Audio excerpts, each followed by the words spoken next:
So thank you, sir. I'm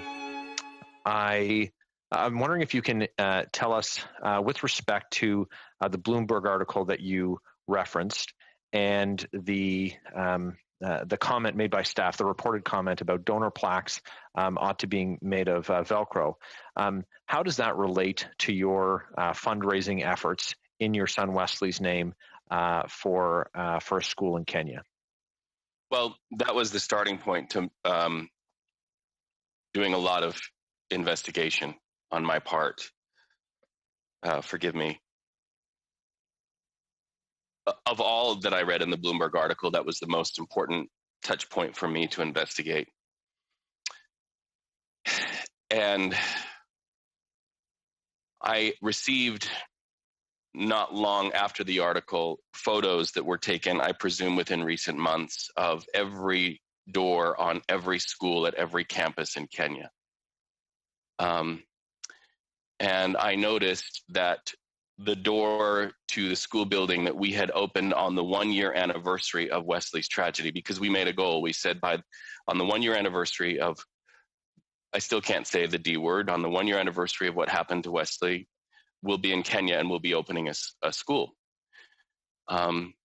So after I read the Bloomberg article and acquired photos of every door of every school, of every campus in Kenya, I saw that the school that we had opened and put our plaque on with Wesley's name and his motto, which I wear on the bracelet. We gave thousands of these bracelets away, be happy every day, was no longer on his school. And instead, it had the name Esther Grodnick, and then in smaller font, the Howie Stillman Foundation.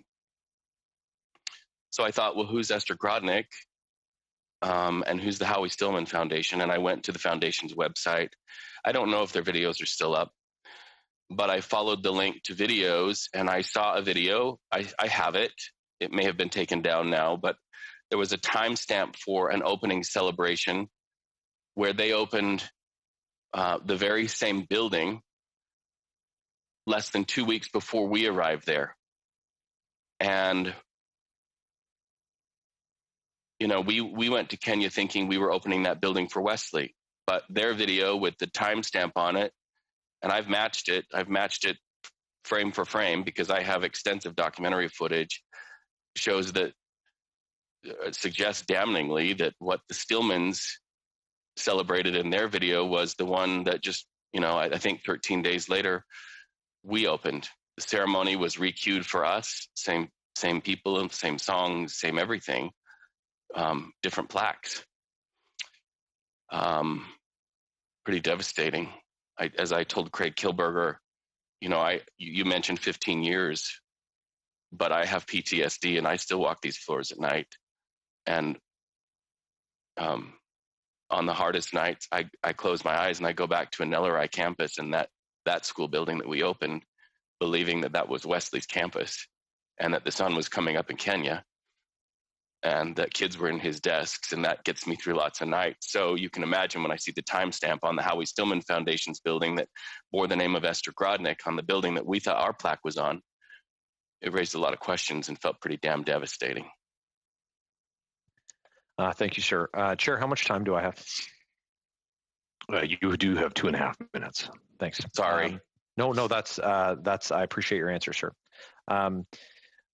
So you mentioned that you've spoken with Mr. Craig Kielberger since you've made this discovery. Would you be able to share with us Mr. Kielberger's explanation or his comments on your finding? So I sent Craig an email after this discovery and let him have it pretty good, and told him that I had pretty solid, clear-cut evidence. He responded a couple of times by email, and I felt kind of like a little bit of a defensive tone in the emails. He then passed me off to board member David Stillman. That conversation, I still feel, went down in flames. So then Craig called me. Craig has repeatedly engaged me to try to talk to me, and finally I agreed to a phone call, and we talked, I think, for about 2 hours. The explanation that Craig gave me, to the best of my memory, and I can go back and look at the notes of the conversation, was that there was a little bit of a mea culpa. He explained, you have to know that when we went there, we were told by Roxanne Kilberger, over there is Dr. Atkins' school, and over there is the Oprah Angel Network library, and Wesley School is going to be right between those. And so the explanation Craig gave me, again, to the best of my memory, I'd want to go back to the notes to be specific, was that at some point, the Stillman Foundation wanted to come in and adopt a Nelarai campus, lock, stock, and barrel. And that that they reached out to members of the Oprah Angel Network. They reached out to Oprah. They reached out to the Atkins family. They got their permission to take their plaques down so that the Stillman plaques could go back up, but they failed to reach out to me to ask for my permission. And he apologized for that.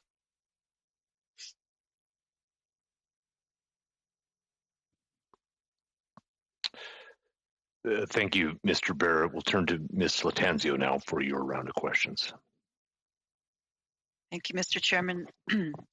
First things first, Mr. Cowan, thank you so much for being with us today.